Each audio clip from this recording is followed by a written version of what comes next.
आप जितने लोग देख रहे हैं जिनके छोटे बच्चे हैं या जिनके बच्चे अल्लाह उनको देगा औलाद, एक बात मैं आपको एक चीज दिखाने लगा हूं, वो ये चीज है जिसका नाम है मोबाइल फोन। ये मेरी बात गौर से सुनिएगा, बहुत गौर से सुनिएगा। 7 साल की उम्र तक अगर मैं ये कहूं कि आपके बच्चे को उसकी शक्ल भी नजर ना आए तो ये गलत बात नहीं होगी। देखिए, ये मैं इसको साबित कर सकता हूं साइंटिफिकली। ये बात इतनी जरूरी है कि अगर हमने इस बात पर अमल ना किया तो हम अगले 10-15 सालों में एक ऐसी नस्ल यहां दुनिया में हो रही होगी जिनको सुइसाइडल टेंडेंसीज होंगी, जिनमें डिप्रेशन होगी, जिनके अंदर एंजाइटीज होगी, जो अपने रिलेशंस को नहीं संभाल सकेंगे, जिनको नफ्सियाती बीमारियां होंगी, जिनको जिनसी बिहेवियर की शदीद बीमारियां होंगी और वो ड्रग एडिक्ट हो सकते हैं और वो माशरे के लिए गैर मुफीद लोग हो सकते हैं।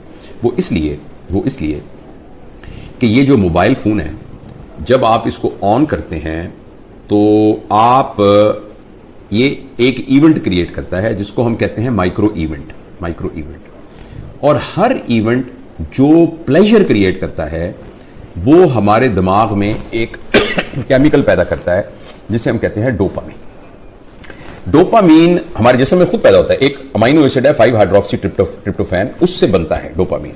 और ये जरूरी है क्योंकि इसकी बुनियाद पर एक तहरीक पैदा होती है। जब आपको कोई चीज अच्छी लगती है तो एक तहरीक पैदा होती है जिससे आप काम करते हैं। अल्लाह पाक ने आखिर किसी पर्पस के लिए बनाया है।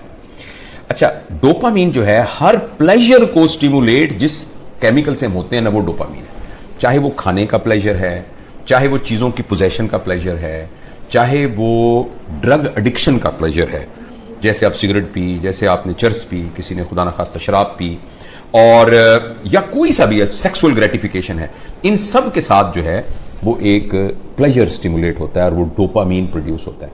अगर आप एक शख्स के साथ, अपने बेटे के साथ 3-4 घंटे बैठ के खेलें और उसके साथ गेंद से खेलें, उसके साथ पहेलियां बुझवाएं, उसको अपने घुटनों पे बिठा के झूला झुलाएं, उसके साथ तितलियां पकड़ें, 3-4 घंटे में जितने इवेंट्स आप क्रिएट करते हैं वो इवेंट एक वीडियो गेम 2 मिनट में क्रिएट कर देती है। और हर माइक्रो इवेंट प्रोड्यूस करता है डोपामीन। अच्छा, लेकिन जब आप अपने बच्चे के साथ फिजिकल इवेंट कर रहे होते हैं तो एक्चुअली प्लेयर से ज्यादा एक और चीज डेवलप हो रही होती है जिसका नाम होता है हैप्पीनेस। और उसके लिए अल्लाह पाक ने एक और केमिकल रखा है जिसका नाम है ऑक्सीटोसिन। जब मां अपने बच्चे को गले लगाती है तो बच्चे के अंदर भी ऑक्सीटोसिन प्रोड्यूस होता है और मां के अंदर भी ऑक्सीटोसिन प्रोड्यूस होता है। और ये जो ऑक्सीटोसिन है ये हैप्पीनेस का केमिकल है। और मैं आपको एक बड़ी मजेदार बात बताता हूं। जिस वक्त मां बच्चे को जन्म दे रही होती है ना, उस वक्त उसकी बॉडी में ऑक्सीटोसिन की सबसे मैक्सिमम मिकदार होती है। यानी exact at the time of parturition, यानी जो बच्चे की पैदाइश का अमल है, उस अमल के दौरान एकदम ऑक्सीटोसिन सिक्रीट होता है, क्योंकि वो कंपैशन, सैक्रिफाइस, मोहब्बत की एक इंतहा है। तो अल्लाह पाक अनाउंस कर रहे हैं कि जब तुम दुनिया में आ रहे हो ना, तो तुम्हें हम पैदा ही मोहब्बत में, कुर्बानी में और कंपैशन में कर रहे हैं। यानी कि तुम्हें बना ही लीडर रहे हैं, तुम उस मोहब्बत की फिजा में बाहर आते हो। तो ये ऑक्सीटोसिन हम सब के अंदर पैदा होता है। फर्ज करें एक आपकी बेटी है, वो बेटी किसी और शहर में रहती है और वो 5 साल के बाद आपसे मिलने आ रही है, बड़ी बेटी है आपकी। आप मिलने, आपने देखा, आपने मोहब्बत से उसके साथ गले लगे, तो उसके अंदर भी ऑक्सीटोसिन प्रोड्यूस होगा, आपके अंदर भी ऑक्सीटोसिन प्रोड्यूस होगा। आप अपने दादा से मिले, दादा की गोद में बैठे, तो ऑक्सीटोसिन। अच्छा, अब ये जो फिजिकल इवेंट्स हैं ये ऑक्सीटोसिन प्रोड्यूस करते हैं, और ये वाले जो आर्टिफिशियल इवेंट्स हैं ये डोपामीन प्रोड्यूस करते हैं। दोनों में ये फर्क ये है कि डोपामीन जिस रिसेप्टर पर जाकर वो कैफियत पैदा करता है वो टेम्परेरी होता है, और उसके अंदर एक फिनोमेना होता है, वो बिल्कुल ऐसे फिनोमेना है जैसे एक आदमी एक रोटी की बजाय 6 रोटियां खाता है तो उसका पेट बड़ा हो जाता है, अब उसको 6 चाहिए होगी। 6 खाएगा तो वो और बड़ा हो जाएगा, अब उसको 8 चाहिए।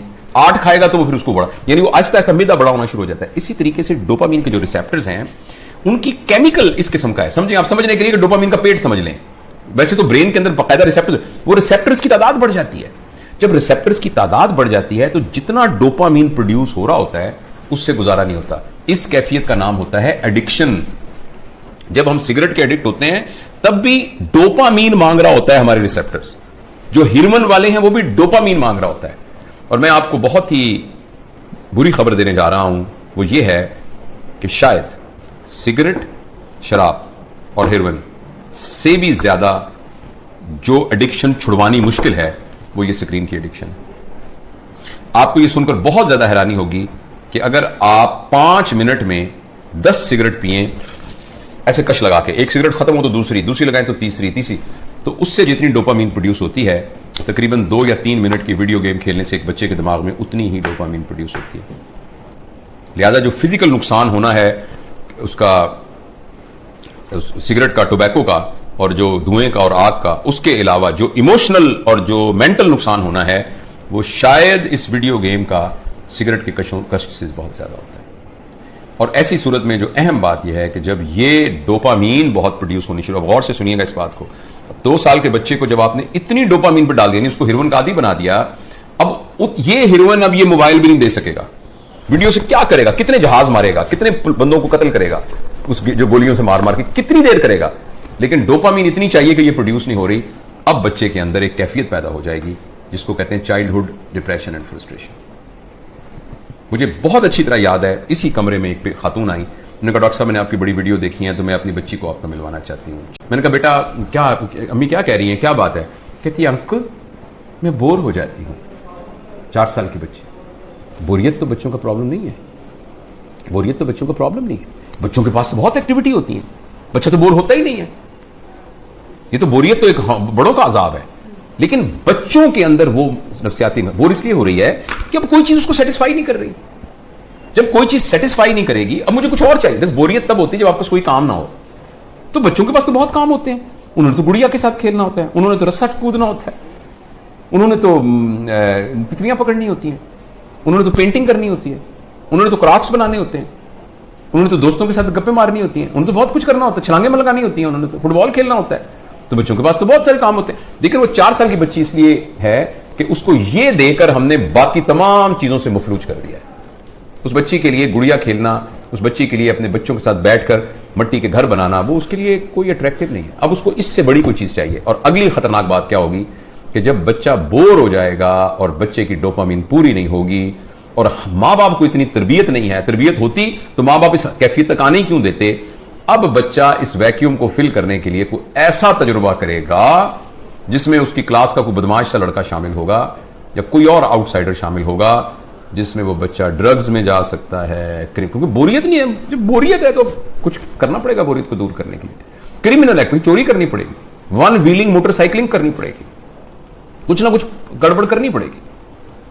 तो लिहाजा जो सोशल साइंटिस्ट हैं वो इस बात पर मुत्तफिक हैं, लेकिन अनफॉर्चुनेटली हमारे माशरे में तमाम चीजें पैसे के गिर्द घूमती हैं। ये रिसर्च छप नहीं रही, ये रिसर्च उतनी ओपनली मार्केट में आ नहीं रही, इसलिए कि बिलियंस ऑफ डॉलर का बिजनेस है मोबाइल का।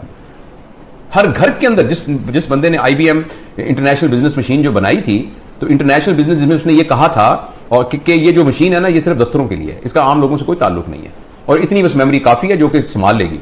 तो किसी ने कहा कि नहीं, मैंने इस मशीन को हर मेज पर पहुंचाना है, इसलिए उसने इसका नाम रखा डेस्कटॉप, हर डेस्क पर पहुंचाना है। तो अगले ने कहा ये तुमने क्या कमाल किया, मैंने तो हर एक की गोद में पहुंचाना है, तो उसका नाम रखा लैपटॉप। फिर किसी ने कहा लैपटॉप नहीं, मैंने हर एक की हथेली में पहुंचाना है, तो उसने कहा ये पाम टॉप, ये पाम टॉप होगा। और इस पर इक्तफा नहीं है, अब एक ऐसी ऐनक बन रही है जो 1-2 साल में आ जाएगी, जिसमें आपकी आंखों पे चढ़ा दिया जाएगा। ये इसकी स्क्रीन आपकी आंखों में है, आपको कुछ और पकड़ने को यहां से आपको नजर आ रहा है। यानी दुनिया में रहते हुए आप दुनिया, वर्चुअल दुनिया को देखेंगे। क्या इंसानों के ऊपर अजाब आने वाला है, इंसानी वर्चूज पर क्या अजाब आने वाला है। तो इसलिए मेरे बहुत ही प्यारे बेटों बेटियों, अगर बच्चियां भी देख रही हैं और मेरे दोस्तों, मैं आपसे गुजारिश करना चाहता हूं, और मैं अपनी जिंदगी पर मैंने इसको कुछ दिनों से नाफिज किया हुआ। बताऊं कि मैंने क्या किया, मैं तो बड़ा हो गया हूं, पता नहीं जो नुकसान होता। मैंने तहिया किया हुआ है कि मैं सुबह उठकर इस मोबाइल को नहीं देखूंगा। मैं फजर की नमाज, थोड़ी सी एक्सरसाइज करने के बाद मैं जब 10 बजे अपने काम पर आता हूं तो उस वक्त मैं इसको पहली दफा खोलता हूं और खोल के मैं अपनी ईमेल वगैरह सब कुछ देख दूं के या व्हाट्सएप जो भी कुछ करना करके बंद करता हूं। फिर मैं ये कहता हूं कि मैं 4 घंटे के बाद दोबारा देखूंगा। अभी मैंने कुछ 4-4 के घंटे के वक्फे पर मैं ले गया हूं इसको, लेकिन मैं इंशाल्लाह अजीज इसको और भी से जान छुड़ाने की कोशिश करूंगा। और अब मैं आपको यकीन दिलाता हूं, मैं बगैर किसी शर्माए ये बात बताता हूं, मुझे बड़ी तकलीफ हो रही है, बार बार मेरा हाथ ऐसे जाता है। आपसे भी गुजारिश है कि आप ये तजुर्बा करके देखें। एक दिन पूरा 24 घंटे, हफ्ता और इतवार, आने वाला इतवार और सोमवार कर लें, कल परसों 2 दिन आप इस मोबाइल को हाथ न लगाएं। और अगर आपको यह लगने लग जाए कि ऐसे लग रहा है जैसे मेरा छोटा भाई गुम हो गया या मेरा बच्चा गुम हो गया, और ये आपको कैफियत हो रही है और बेचैनी आ रही थी, इसका मतलब है कि हम मोबाइल से एडिक्ट हैं। और अगर मोबाइल से एडिक्ट है तो मेहरबानी करके जिस तरह सिगरेट या हेरोइन से एडिक्शन या ड्रग से एडिक्शन से जान छुड़ानी होती है, इसी तरीके से इसको छुड़ाने के लिए कुछ कीजिए। ये तो खैर बड़ों के लिए है। मैं बच्चों के बारे में आपसे गुजारिश करना चाहता हूं, अगली नस्ल तबाह हो जाएगी, तबाह हो जाएगी। ये मेरी बात लिख लीजिए किसी जगह पर। मैं बहुत ही दुख के साथ ये बात कर रहा हूं कि पता नहीं मुआशरे के बड़े लोगों को ये बात क्यों नहीं समझ में आ रही कि जिस तरीके से हम स्क्रीन से अपने 7 साल से कम उम्र बच्चों का नुकसान कर रहे हैं, अगले 20 साल के बाद आपको मुआशरे में डिप्रेस्ड लोग नजर आएंगे, एंक्शस लोग नजर आएंगे, खुद पसंद लोग नजर आएंगे, जिनको अपनी जात के अलावा किसी जात की कोई फिक्र ना होगी। ये इतनी खतरनाक चीज है, इस कदर ज्यादा खतरनाक है 7 साल की उम्र से पहले पहले बच्चों को स्क्रीन देना। उसके बाद जरूरियात हैं, मसलन इंफॉर्मेशन के लिए ऑब्वियसली इसकी जरूरत है। ये आप में से बहुत से लोग मोबाइल से ये हमारी बात गुफ्तगू को सुन रहे हैं, मोबाइल से रिकॉर्ड हो रही है, इंफॉर्मेशन के लिए ठीक है, इसीलिए यानी कम्युनिकेशन के लिए ये ठीक है। इस रास्ते के जरिए से आप कम्युनिकेशन से बहुत तरक्की कर सकते हैं, इंफॉर्मेशन हासिल कर सकते हैं। लेकिन एंटरटेनमेंट के लिए और इंफॉर्मेशन और कम्युनिकेशन के अलावा किसी और पर्पस के लिए स्क्रीन को इस्तेमाल करना बहुत